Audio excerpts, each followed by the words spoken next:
Mis saludos a todos. Quiero agradecerles porque hayan separado un tiempecito para juntos estudiar la palabra de Dios en el séptimo estudio que tenemos para la ocasión, que es el estilo de vida del remanente, parte 2. La vez pasada estudiamos la parte 1 y vimos algunos elementos muy importantes de la vida cristiana que debemos tener en cuenta. Hoy vamos a agregar algunos aspectos más y muchos de ellos pues tal vez han caído en desuso o tal vez hemos perdido el concepto que realmente requieren. Y todos aquellos que estamos preparándonos concienzudamente, y sé que usted lo está haciendo, para que un día podamos darle la bienvenida al Señor, para que estemos listos para el encuentro con el Señor, debemos tener todas estas cosas muy en cuenta. Y si hemos abandonado un poco la práctica, algunos de ellos, pues tratar de volver a las sendas antiguas, tratar de otra vez encaminarnos por el camino correcto y hacer que sean algo eh, familiar en nuestro hogar, con nuestra familia, con nuestra devoción diaria, nuestras prácticas diarias, en nuestro estilo de vida que vivimos como cristianos en un mundo que cada vez está más lacerado por el pecado. Así que vamos a entrar directamente en nuestro tema de hoy, estilo de vida del remanente, parte 2. Y lo primero que vamos a tratar es acerca del culto de familia. Para muchos el culto de familia quizás sea algo hasta desconocido, porque para ser francos es algo que ha caído en desuso. Pero vemos, por ejemplo, en Éxodo capítulo 29, versículos 38 al 39, la base que la Biblia nos ofrece para que en nuestros hogares pueda existir también un tiempo especial que dedicamos al Señor y en el cual reunimos a nuestras familias para invocar el nombre del Señor, para estudiar la palabra y para orar juntos para que el Señor pueda bendecirnos. En el culto antiguo, el culto en el pueblo de Israel, se hacía dos servicios, uno era matutino y el otro vespertino. Y dice el pasaje que esto es lo que ofrecerá sobre el altar, dos corderos de un año cada día continuamente. Ofrecerás uno de los corderos por la mañana y el otro cordero ofrecerás a la caída de la tarde. De esta forma, el sacerdote cada vez que ofrecía estos corderos, tanto en el culto vespertino como el matutino, pedía la presencia de Dios en el pueblo. De esta forma, el pueblo aprendía a depender constantemente de Dios. A través de la oración, a través del sacrificio, el pueblo estaba en continua comunión con Dios. Y donde quiera que estuviera alguno del pueblo sabía que a esa hora que se estaba ofreciendo el sacrificio, se estaba elevando una oración para que Dios bendijera a todo el pueblo, de manera que él se sentía parte de esa bendición. De igual manera, también nosotros debemos tener en cuenta que en nuestros hogares debemos ofrecer un sacrificio, debemos levantar un altar tanto en la mañana como en la noche, cuando ya se pone el sol, cuando antes de recogernos, para tener un culto sencillo en el cual podamos pedir la bendición de Dios y dedicar nuestras familias al Señor. En el libro Evangelismo, página 364, dice la sierva de Dios: por la noche y por la mañana, uníos con vuestros hijos en el culto a Dios, leyendo su palabra y cantando sus alabanzas, enseñarles a repetir la ley de Dios. Dice además la sierva de Dios lo siguiente: sean cortas y animadas las reuniones del culto familiar. No permitáis que vuestros hijos o cualquier otro miembro de la familia les tengan miedo por ser tediosos o faltos de interés. Cuando se lee un capítulo largo y se lo explica y se eleva una larga oración, este precioso servicio se hace cansador y es un alivio cuando termina. Así que en estas declaraciones aprendemos que es importante que podamos tener un culto que sea dinámico, que sea atrayente, que incluya a todos los miembros de la familia y que sea atractivo para todos, tanto para los pequeños como también para los adultos. En el evento de los últimos días, en el libro Evento de los últimos días, la página 85, la sierva de Dios da algunas sugerencias para que el culto sea interesante. Número uno, elige una porción de las escrituras que sea interesante y fácil de entender. El culto de familia no es para estudiar la lección de escuela sabática. Eso forma parte de la devoción personal.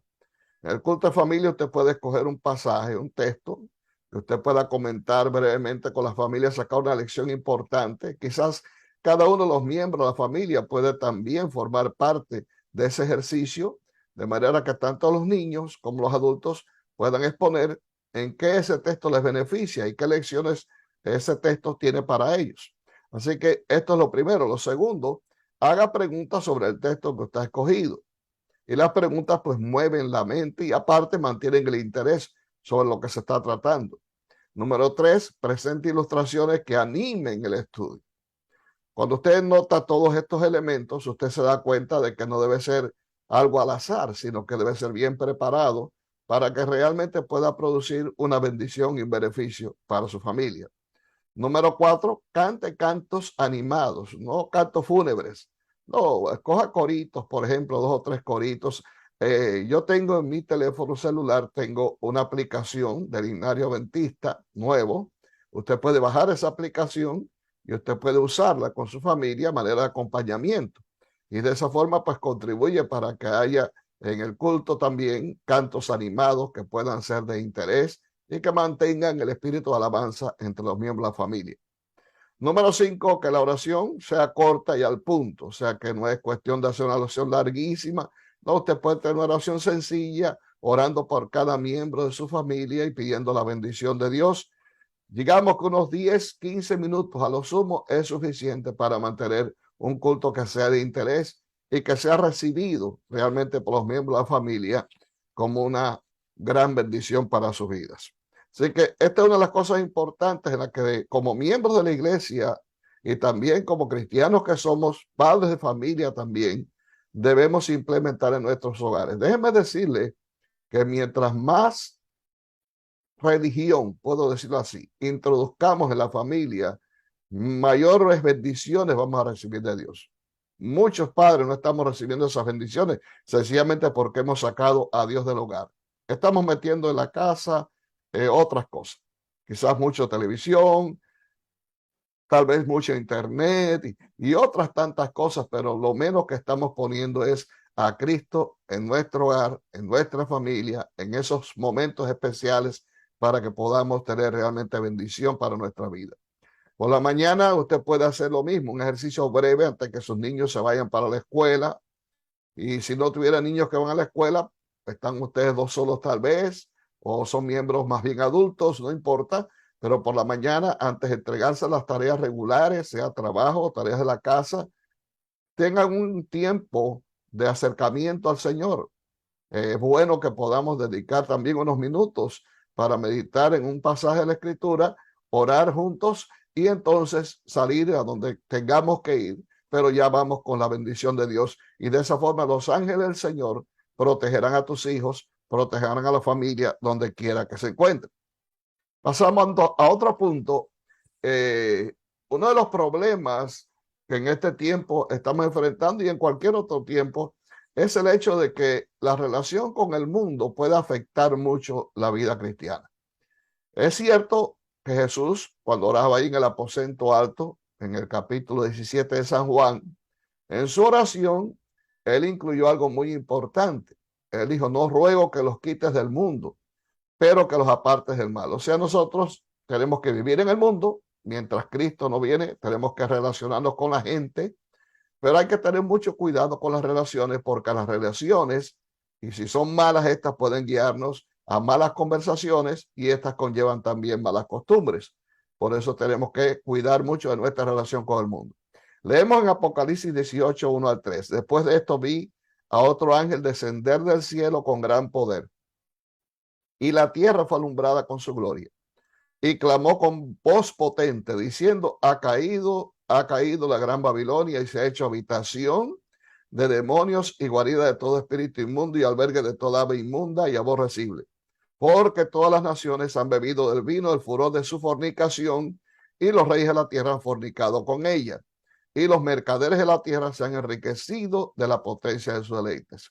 En otras palabras, el mundo está corrompido, el mundo está bebiendo del vino de Babilonia. Encontramos en cada lugar, en cada sociedad, una corrupción que marca límites ya con la relación que debemos tener. Y eso no quiere decir que debemos sustraernos quizás meternos en una cueva o irnos a una montaña.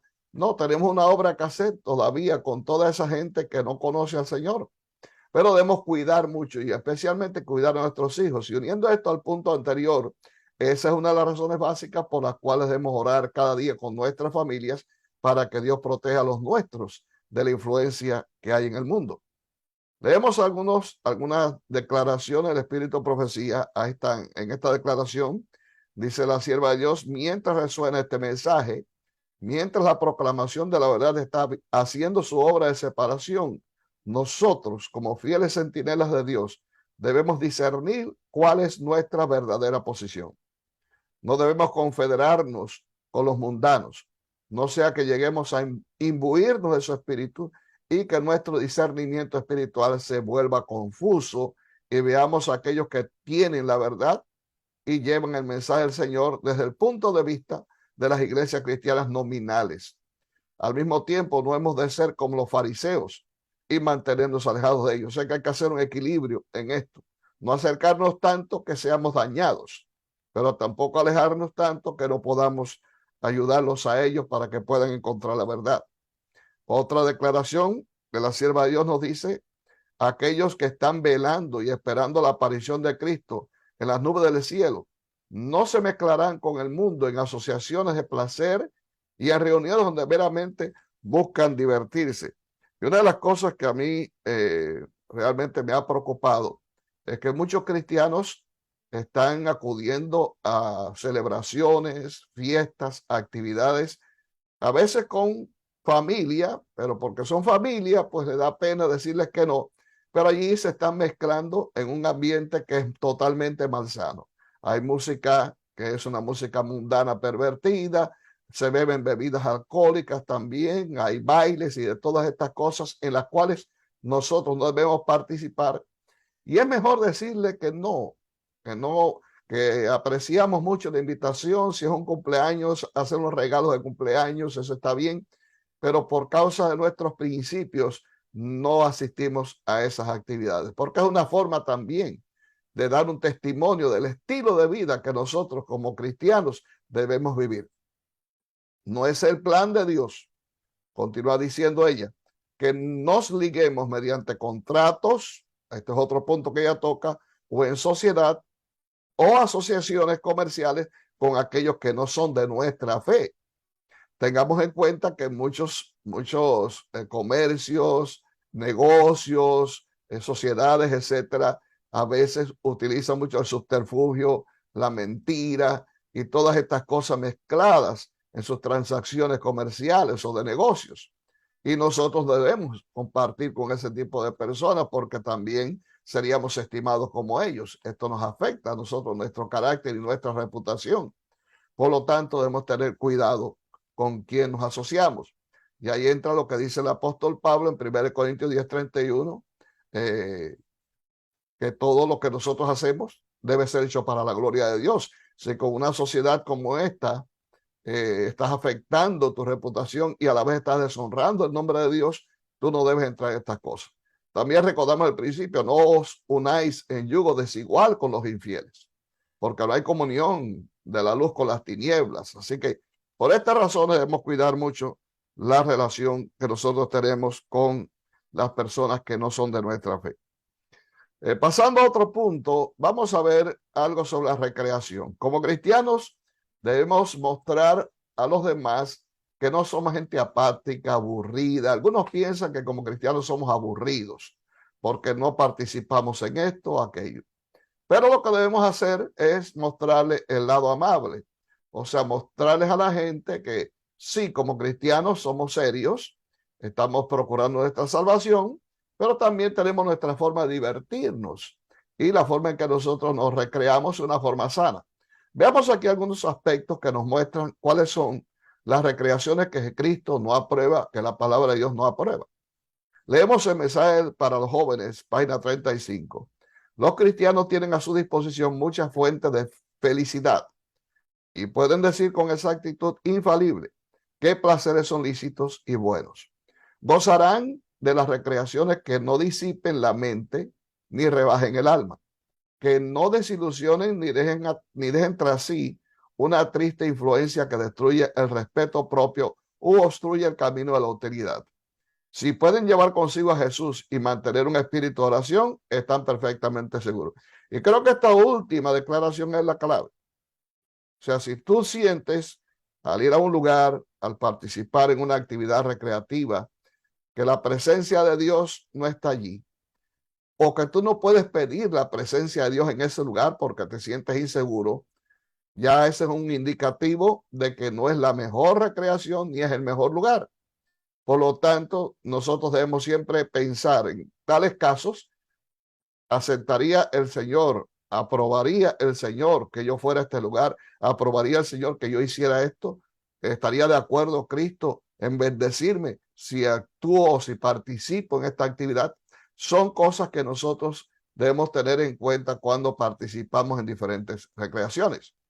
Otra declaración nos dice que debemos conducirnos y dirigir nuestras reuniones de tal manera que al volver a nuestros hogares podamos tener una conciencia libre de ofensa hacia Dios y los hombres.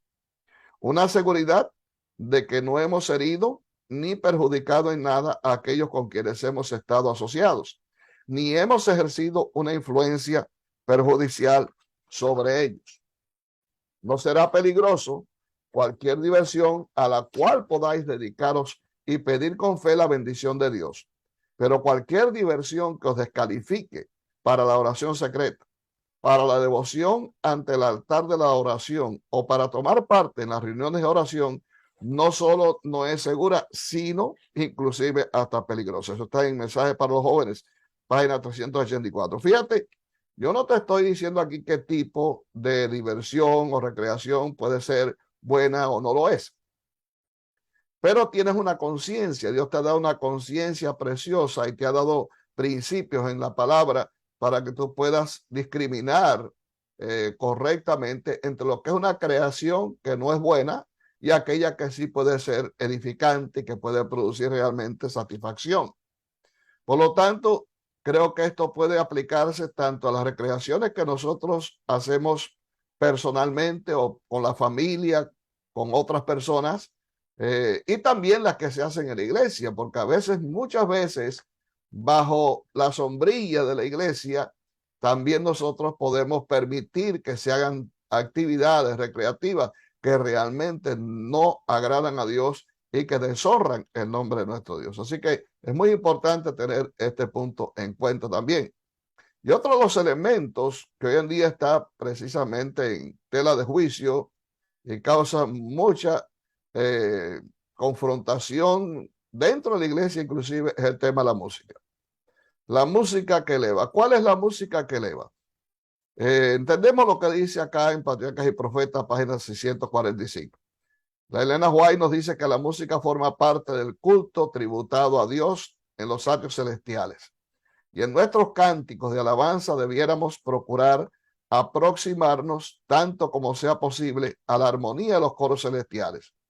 El canto, como parte del servicio religioso, es tanto un acto de culto como lo es la oración. A lo largo de la Biblia vemos que la música forma parte del plan de Dios para rescatar al hombre del pecado. Desde la creación, cuando en el libro de Job se menciona que todas las estrellas del alba alababan a Dios cuando la tierra estaba siendo creada, aún en la misma creación de Lucifer, que se dice que los primores de tus tamboriles estaban preparados para ti en el día de tu creación, vemos que la música forma parte del culto religioso. David se destacó entre los grandes músicos como rey de Israel, que implementó un sistema de alabanza, de adoración a Dios mediante la música revolucionario para su época. Ahí vemos cómo el Salmo 150 menciona tantos instrumentos que son la contraparte de los instrumentos que se utilizan hoy en cualquier orquesta sinfónica. Los hay de viento, los hay de cuerda, los hay de percusión, todos esos instrumentos están allí. Ahora, el problema no está básicamente en los instrumentos en sí, sino de la manera en que se usa. Esa es la cosa. Entonces, ¿cuál es el tipo de música que nosotros usamos para alabar a Dios en nuestras iglesias? ¿Cuál es el tipo de música que yo uso en mi hogar, cuando estoy en mi carro, cuando ando con la familia? ¿Esa música realmente contribuye para que yo me acerque a Dios? O lejos de eso, estoy utilizando una música que puede tal vez alejarme del Señor, cuya letra es mórbida. Es una letra que es hasta inmoral muchas veces y que tiende a otras cosas más que al espíritu de adoración a Dios.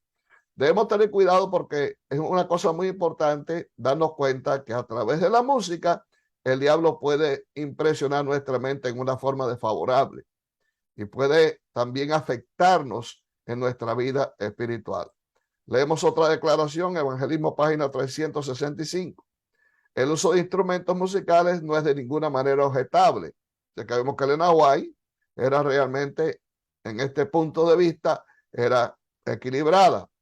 Ella nunca se manifestó en contra del uso de los instrumentos musicales. Dice, estos se utilizaron en el servicio religioso en la antigüedad. Los adoradores alababan a Dios por medio del arpa y el címbalo, y la música debiera tener su lugar en nuestros cultos. Así que estos son dos citas que quería presentar para comentar este punto también, que forma parte de nuestra identidad como cristianos. Creo que sería bueno también decir que en cuanto al estilo de vida que nosotros debemos manifestar en el mundo de hoy, la música forma parte de esos elementos que son importantes.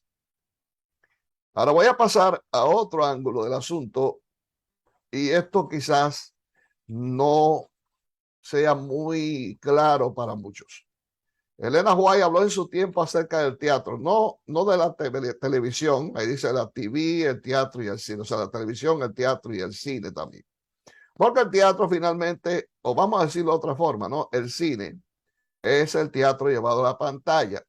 En el inglés aquí se le conoce como theater, o sea, es teatro. La palabra cine realmente no existe en el inglés, pero sí existe en nuestros países hispanos. Pero entendamos eso, ¿no? En tiempo de Elena White no existía el cine como tal, tampoco existía la televisión, sin embargo, los principios que aparecen aquí son eventualmente aplicables tanto a uno como a otra esfera.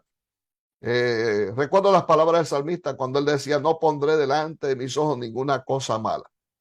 El salmista entendía que los sentidos son sumamente poderosos para impresionar la mente. Y uno de los sentidos que puede impresionar la mente es la vista juntamente con el oído. O sea, lo que vemos, lo que escuchamos puede afectar positiva o negativamente nuestra mente. Elena White comenta que el teatro está entre las fuentes más peligrosas de placer. En vez de ser una escuela de moralidad y virtud, como tan a menudo se sostiene, es precisamente un semillero de inmoralidad. Debido a estos entretenimientos, se fortalecen y confirman hábitos depravados y propensiones pecaminosas. Cantos vulgares, gestos, expresiones y actitudes sensuales depravan la imaginación y degradan la moral. Todo joven que asiste habitualmente a esos espectáculos se corromperá. No hay en nuestro país una influencia más poderosa para envenenar la imaginación, destruir las impresiones religiosas y embotar el gusto por los placeres tranquilos y las sobrias realidades de la vida que los entretenimientos teatrales. El amor por estas escenas aumenta cada vez que nos solazamos en ellas, así como el deseo de bebidas intoxicantes se fortalece con su uso.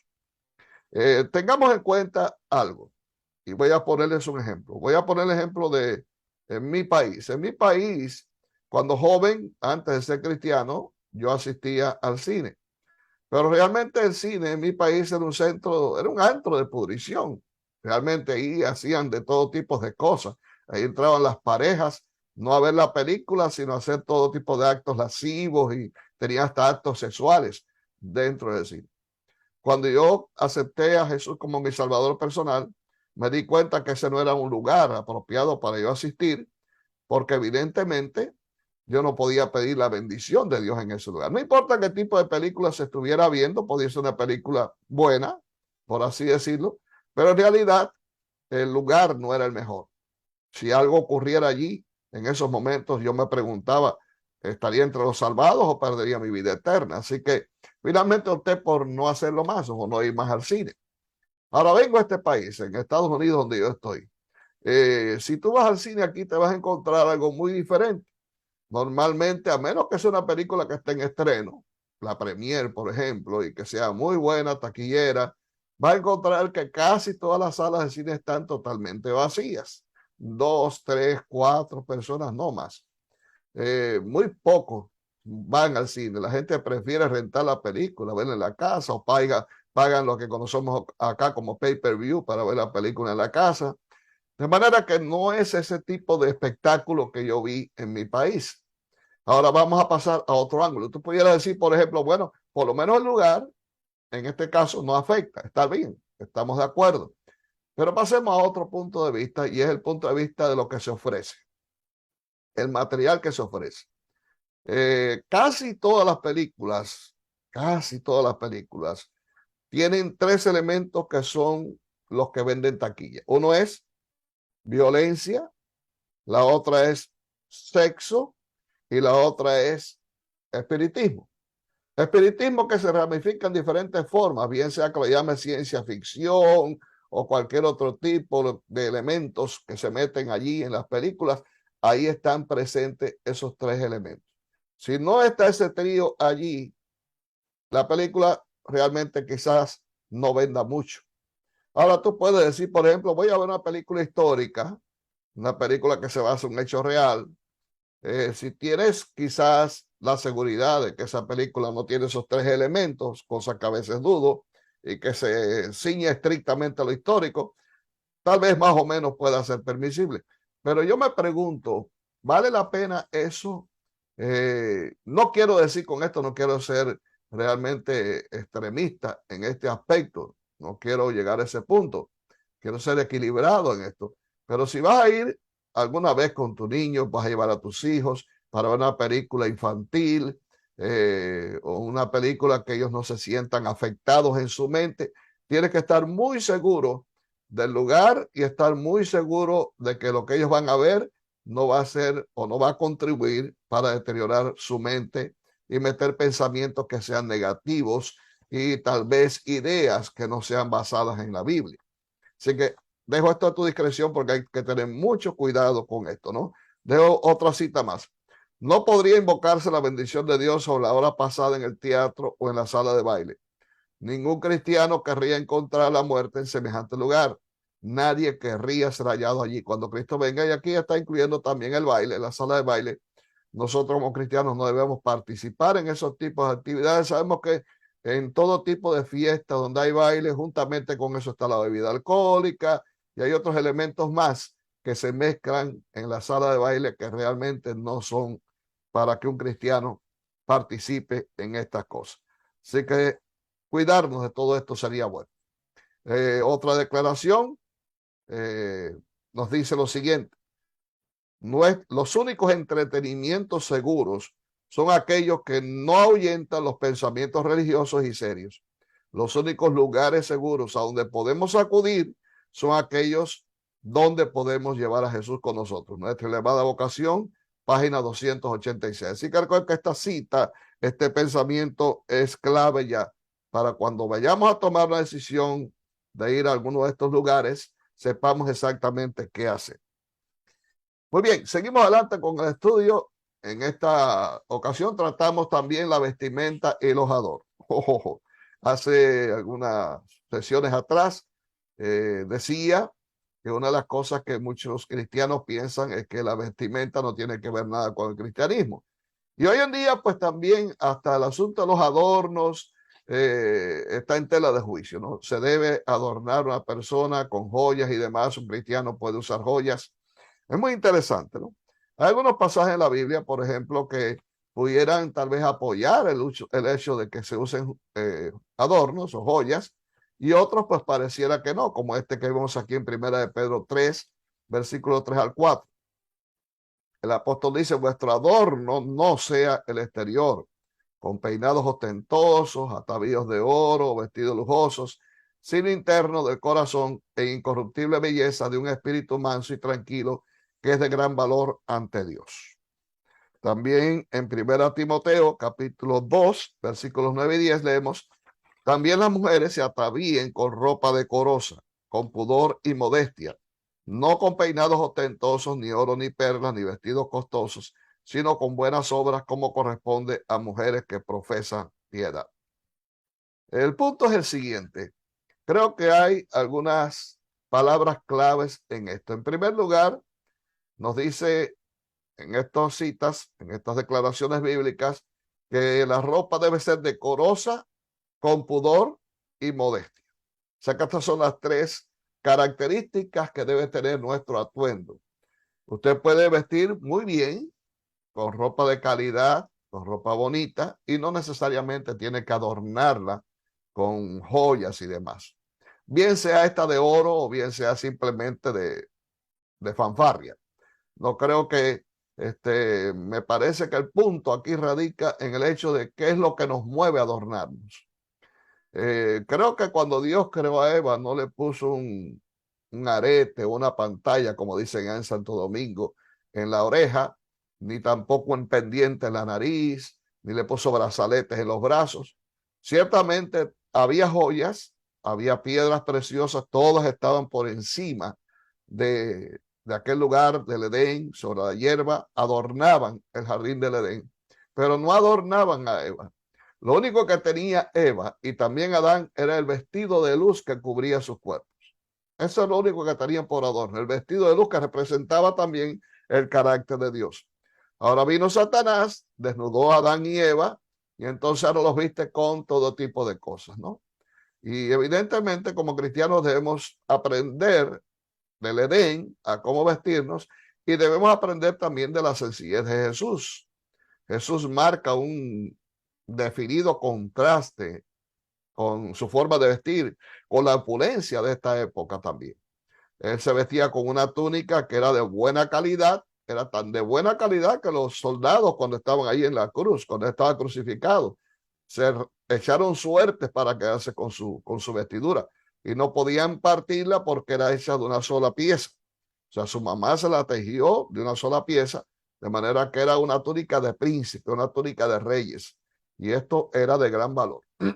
Eso nos muestra que, aunque seamos cristianos, no debemos vestirnos con harapos. No, la humildad no tiene que ver necesariamente con que nos vistamos con harapos para mostrar que somos humildes y somos cristianos. No, como cristianos debemos vestirnos como príncipes, debemos vestirnos como hijos del Rey Celestial, pero sin adornos superfluos. Ese es el punto.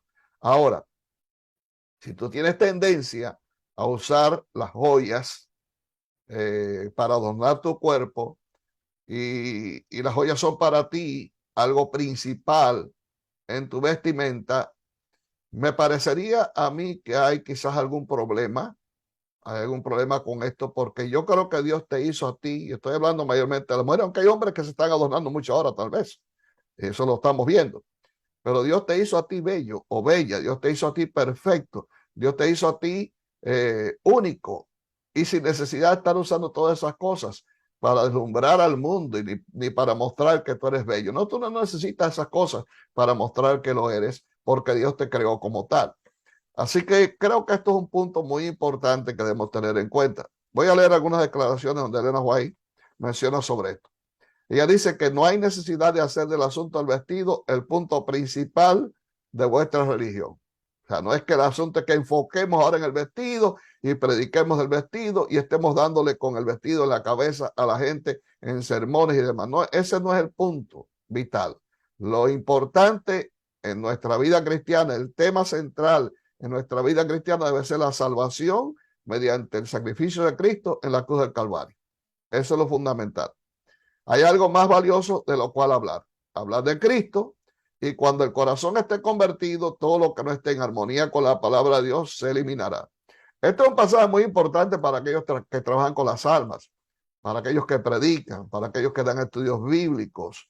El tema del vestido debe ser un tema que se debe dejar a un lado, aunque la Biblia presenta algunos pasajes como hemos visto ya esto es suficiente para que una persona que se acerque a Jesús y entregue su corazón a Jesús y se enamora de Jesús, finalmente por sí sola va a abandonar aquellas cosas que el Espíritu Santo le va a decir no son buenas para vivir una vida cristiana y tener realmente una actitud digna delante de Dios y que forman parte precisamente del estilo de vida que como cristianos debemos vivir. La gente en el mundo debe conocernos por nuestra sencillez, debe conocernos porque somos personas honestas, que somos personas de una sola palabra, no por las cosas que nosotros usamos para vestir. Nuestras hermanas, ella está dirigiendo aquí directamente a las hermanas de iglesia, nuestras hermanas debieran vestirse con sencillez, debieran vestirse con una ropa modesta, con pudor y sobriedad, y dice, dad al mundo una ilustración viviente del adorno interno de la gracia de Dios, que es lo que hablaba precisamente el apóstol San Pedro. Evento de los últimos días, página 90, dice ella también que la apariencia exterior es un índice de lo que hay en el corazón. ¿Qué te parece?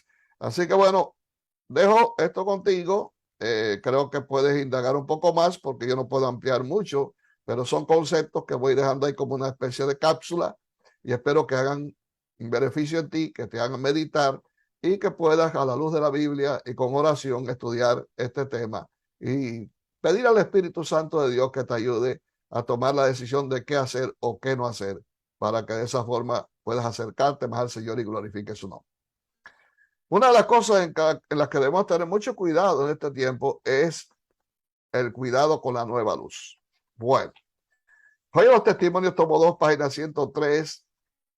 El sierva de Dios nos dice que Dios no ha pasado por alto a su pueblo, ni ha elegido un hombre solitario aquí y otro allí como los únicos dignos de que se le confíe la verdad.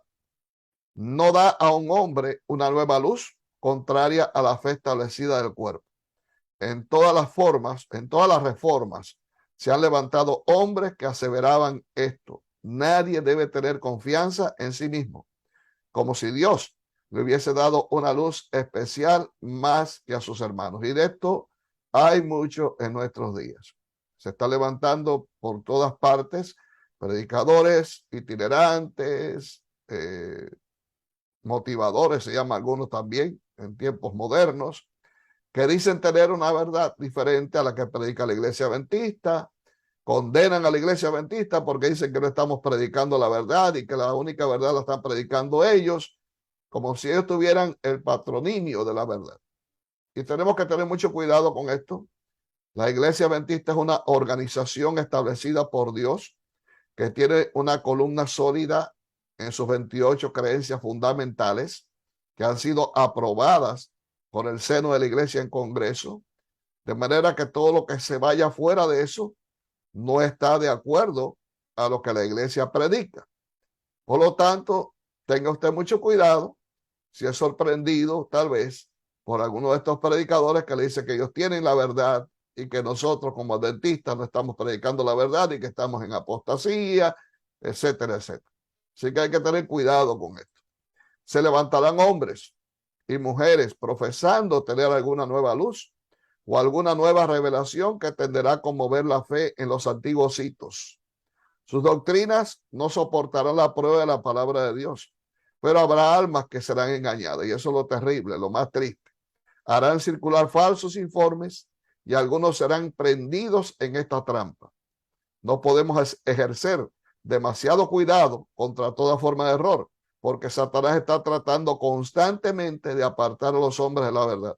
Y déjame decirte, como pastor, pues tristemente he tenido que defraternizar a algunos porque han caído en estas trampas y han comenzado a predicar doctrinas erróneas, imbuidos por enseñanzas de otros que también se las han implantado en su mente y lamentablemente han hecho su efecto y han hecho su estrago.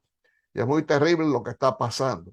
Por eso debemos tener en conciencia que la iglesia adventista es la iglesia, es el remanente que Dios levantó para predicar el último mensaje de amonestación al mundo. Elena White dice que no habrá otro movimiento, que no es el tiempo de abandonar la iglesia para formar otra iglesia. No, esta es la iglesia de Dios. No es perfecta, es una iglesia que comete errores, como hombres cometemos errores, como dirigentes cometemos errores, pero es la iglesia que Dios instituyó, que Dios levantó para que finalmente el mundo sea amonestado, para que el mundo reciba el último mensaje, el fuerte pregón, y el mundo esté preparado para recibir a Cristo de una manera u otra.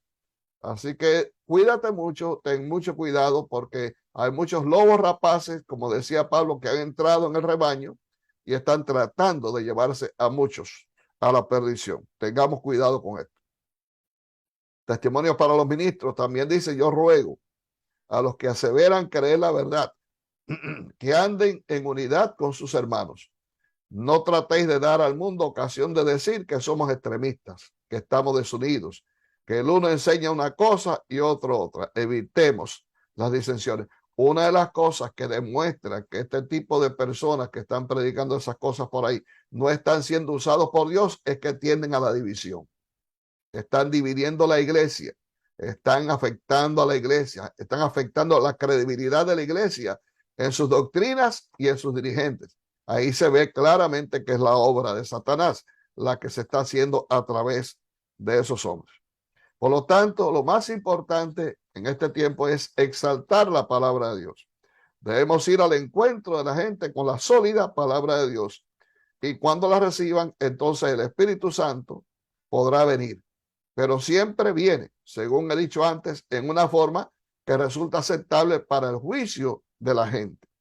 En lo que decimos, en lo que cantamos y en todos nuestros ejercicios espirituales debemos revelar esa serenidad, esa dignidad y ese temor santificado que son característicos de cada verdadero hijo de Dios. Y leo esta última declaración de Mensajes Selectos, tomo 3, página 428.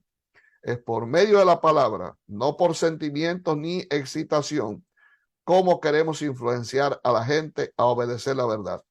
Sobre la plataforma de la palabra de Dios, podemos estar en pie con seguridad. Así que, querido hermano, querido amigo, refugiemos en la palabra de Dios. Buscamos un así dice Jehová, porque eventualmente vamos a enfrentar situaciones difíciles. Estos puntos que hemos analizado sobre el estilo de vida que como cristianos debemos mantener, realmente son unos pocos, quizás podamos añadir otros más. Así que he puesto solamente los principales, los elementales, pero son los que nos deben caracterizar a nosotros. Son los que deben mantener la unidad dentro del pueblo de Dios. Y también debe hacer que tengamos un estilo de vida tal que podamos ser luces a las naciones, que podamos impactar a nuestras familias, a nuestros amigos, a los que nos rodean, con el precioso mensaje del Evangelio de Cristo. Seamos sencillos, seamos prudentes en lo que hacemos, mantengamos siempre la sobriedad en todas las cosas, tratemos de trabajar y actuar con nuestras familias para que las mantengamos cada día más cerca del Señor y podamos protegerla de los ataques de Satanás y de las malas influencias que en este mundo afectan a muchos. Dios te bendiga, es mi deseo y oración, y nos estamos viendo en el próximo estudio. En el próximo estudio vamos a tratar acerca de la salida de las ciudades. ¿Qué dice la Biblia? ¿Qué dice Elena White acerca de este punto? Algo muy importante y en lo cual mucha gente está hoy también un poco confundida. Así que te invito para que estés conmigo en el próximo estudio. Es mi deseo y oración.